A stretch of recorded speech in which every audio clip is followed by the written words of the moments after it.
Isolation kills. I've been through this too. You can't connect from your couch. Is it okay to talk about not being okay? Find your people. You're full of it. Follow through. Presence matters. That's a powerful metaphor.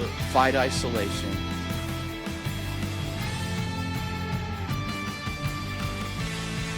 Welcome back to Isolation Kills. My name is David Stone, and I'm on a mission to fight isolation because when your employees work together as a team, everything changes. And I've got Todd Wall with me, and we're breaking down this this concept of disengagement with our teams.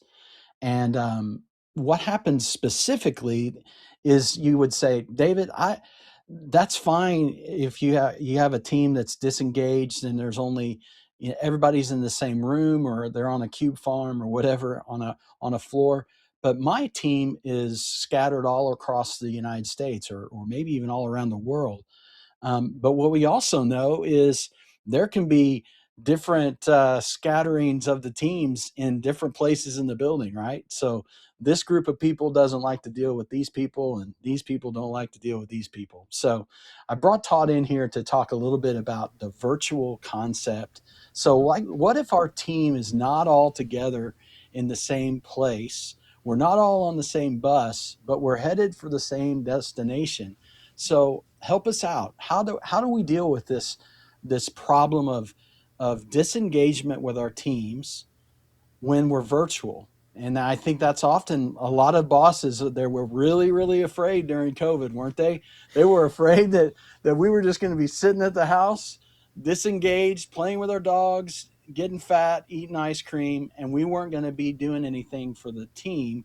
And that's really not that's the opposite. What we found is people are very productive in a virtual setting, but we just have to make sure that we keep the disengagement down. So tell me a little bit about that. How do we keep the engagement up when we're virtual or we're separated? This problem is it's not going away. We've gone from all virtual to then a hybrid, and then the percentages are decreasing. I mean, every boss wants everybody there, because as you know, as natural born control freaks, we want to be able to see a person is working, because it's the speed of trust at its core. Do I really trust that someone is working? Because when they're in the other cubicle or down the hall, I can see, I can do that fake walk by to use the restroom or get a drink, and I can kind of peek in and see if they're working. But if they're virtual, I have to trust that person. Mm-hmm. And so how the elements, the metrics that I use to get my level of comfort, to get the outcome that I'm actually looking for, it just has to shift. It has to change, because I can't build rapport anymore just by, hey, you going to lunch? What'd you have for lunch? Chunking something in their office when I walk by just to goof around and say, hey, I'm the fun boss. Whatever kind of boss you're wanting to be. The dynamic's just different when you're not in people. You're not in person with those people. I mean, what if half your staff is in Nicaragua? What if you've engaged the marginal cost of having for employees as VAs somewhere else? So you even have obstacles of different cultures, even, and so time zones. Like somebody is working. If you're over in the Philippines, they're working overnight, and then so how do we connect? So let me ask you this: as an individual, we would call them a worker or just an employee, not necessarily leaders. We'll talk about leaders here in just a minute, but as a team member, as a team player. What are some tips for those folks to be able to say, okay, these are some things that you can do to help your manager, your leader trust you more? What are some of those things that they can do? The first element is you have to engage with another human. And so the most practical thing, and it's actually much scarier step than you would think it is. But on your calls, make it a company rule that you turn your cameras on. And I was coaching one manager who's becoming a leader, and he's like, because he was a people pleaser, and he's like, I don't want to ask them to turn their cameras on, because what if they don't like that and ultimately don't like me? And then he recognized, you know what? I've got some team members I've never seen their actual face before. And so he's trying to create an environment where they're rising up in authority themselves, and yet he's never even seen their face. So that's the very first element of this, is just having them turn on their cameras, and so that you can actually see their face, so that when you say something, you see their reaction, because communication is a loop, and you have to have feedback, or else you're just speaking into the air. John Maxwell said, if you have a vision and you're going along in that vision, and you look around and nobody's with you, you're not leading, you're just on a walk. And Yeah, so I think Will Rogers or some that said that too. Yeah, that's funny. So you have to connect with the person. That's the first practical element, is have them turn their cameras on, and just so you're engaging one person to another. Yeah, I think we saw this a lot in ministry settings where, maybe it's campus ministers or whatever, and we're all scattered around the state. And again, this thing of, I'm going to turn off my camera, and I'm going to be doing something else completely. I'm not listening. I don't care. And so that's not cool at all. So, okay, so turn your camera on. Hey, There's one more step. Hey, control freaks of America! If they turn on their camera, you can ensure that they're actually listening to you. Absolutely. So, and so that one next step. So let's say they have their camera on, but they're like this, right? You're right. So, so tell me, what are some other things? Look into the camera. Don't look into I do this all the time, right? I'm typing on my thing. So give us some other tips.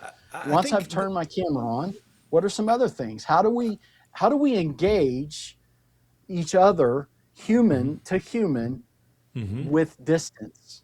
Okay. I think just like if you're at Starbucks or you're wherever you're at, if you engage with that person, they show up differently. If that person knows you care about them and that their opinion matters, they will naturally show up differently. And so if they feel like their opinion doesn't matter, they're going to show up low and quiet. And or if you have a VA in the Philippines, all of them, oh, my camera doesn't work for some reason. Yeah. How come none of your cameras work? But anyway, so the technique that's necessary here, and we do this a lot in coaching, it's called tossing the ball back. I want my team to know that they share in the decision making of whatever problem needs to be solved. So as the leader, I may know the answer, or I may think I know the answer, but I need to pull their opinion out of them. And so there's a couple of things you can do in that is one, don't solve the problem for them. Whatever the problem is so that, and Steve, how would you solve this? And just that simple question, how would you solve this? If they draw a blank and go, I don't know, which is an evidence of they're completely disengaged, then give them a multiple choice. And of, would you do A, B, or C, or do you have another option? That multiple choice is extremely valuable. And we know this is valuable. If you walk up to somebody and say, hey, what kind of music do you like? They're going to go, they're never going to give you a good answer, because they're wondering, well, what kind of music do you like? They're worried about being judged. But if you come up to and say, hey, do you like classical, old country, or, give them three choices or a fourth one, then they're going to have their brain now has less to think about. So as a leader, just give them a multiple choice. and let them choose. By them choosing, you're going to see another level of empowerment and engagement come out of them, because now they are the masters of their universe. They are He-Man. They're in control. They feel that sense of control. And so that's the core element of engagement. How about communication from a long distance via email or Slack messages and things like that?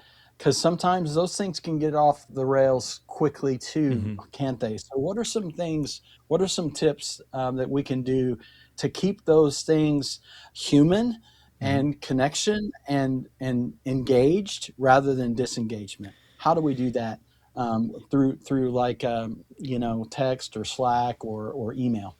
So a long email is not going to get read. Our brains shut down.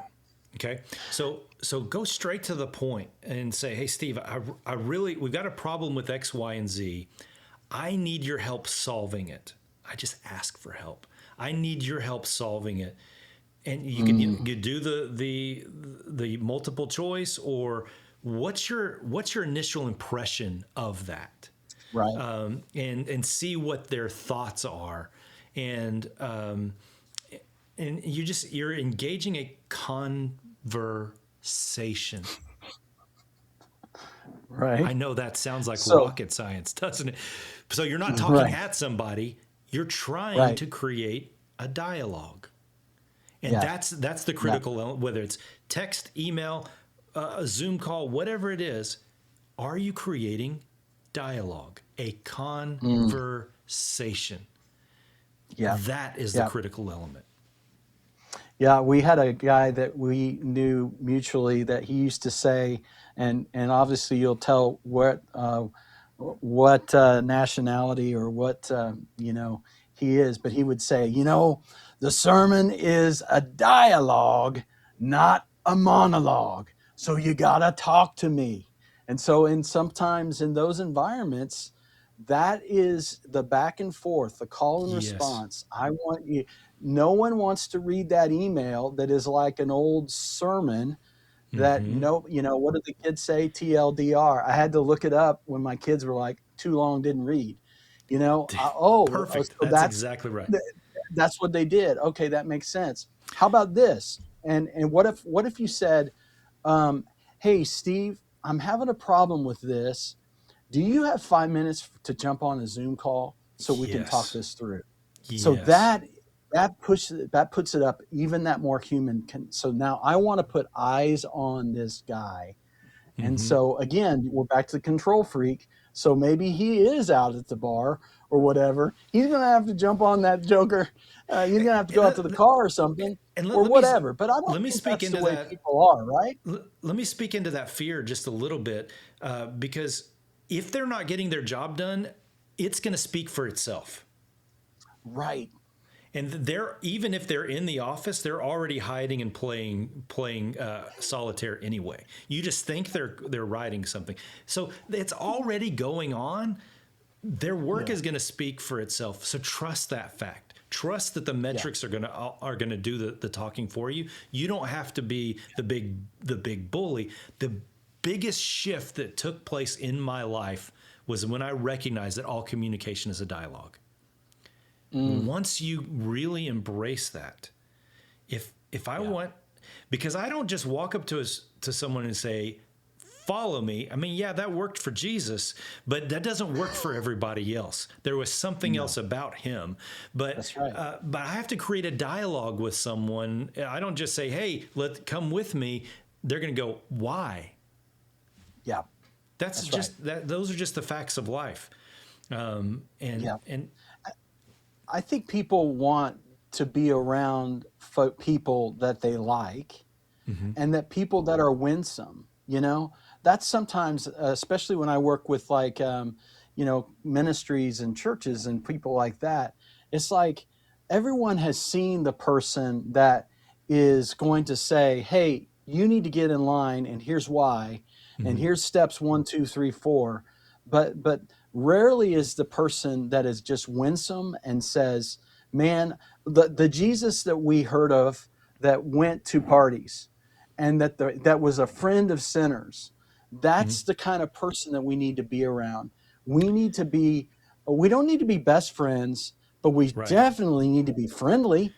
You don't need to be something else, as the The kids say. the leadership era, as the kids would say, the leadership era of being a jerk and authoritarian and just being Right. bossy, that is a It's over. bygone era. That will not That's right. work anymore. That's You right. have to engage with the person because they already think that they don't matter. You show they matter, then you're going to see their engagement completely change. Yeah. I mean, a lot of times this is the way my brain works. It all goes back to like sports teams and Mhm. sometimes even like with little kids or even high school, junior high, college. I mean, I work with some with college athletes. It's the coach that's the yeller and the screamer versus the coach that is just clear Mhm. and says, hey, let's do this, let's work on this better, or let's Mhm. figure this out. No one wants to play for the guy that just yells and screams and belittles. And Right. so it's the same way in our working environments, right? It is, and a sports coach yells because they're trying to raise the emotion, but Right, that's not necessary in the corporate environment. So you may right. want to rule that out. And in fact, most times when you lose your cool as a leader, it's because Mm, you lost it. You lost right. your control, not because they were bad. You lost Yeah, all ability to lead and connect with another human at that stage.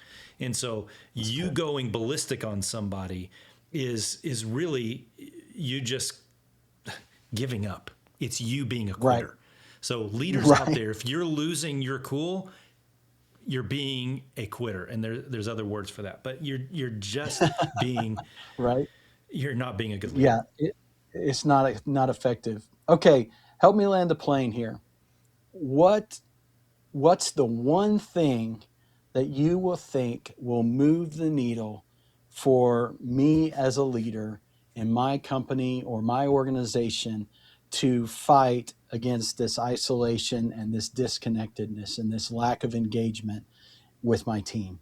What's the one thing that's going to move the needle the most? Whether they're virtual or in the other room, you have to create conversation, not small talk, Mm, dialogue. right, You have to right, toss the ball back to them because if their opinion doesn't matter, then why should they try? So you right. have to toss the ball back to them to show that their opinion matters. Call on them in the group and say, hey, Sally, what do you think? Susie, what do you think? Steve, what do you think? And so that they're not able to just shut off their camera. Create a Mm, dialogue, bring them into the conversation. If somebody's not talking, call on them, bring them into the conversation. that's awesome. That's awesome. I appreciate your time so much, Todd. This has been a wonderful opportunity for us to learn together how to fight isolation. Remember, we're on a mission and we're building a movement of people who are going to fight isolation because when your teammates are connected and they're all moving in the same direction, everything changes. I'll see you next time.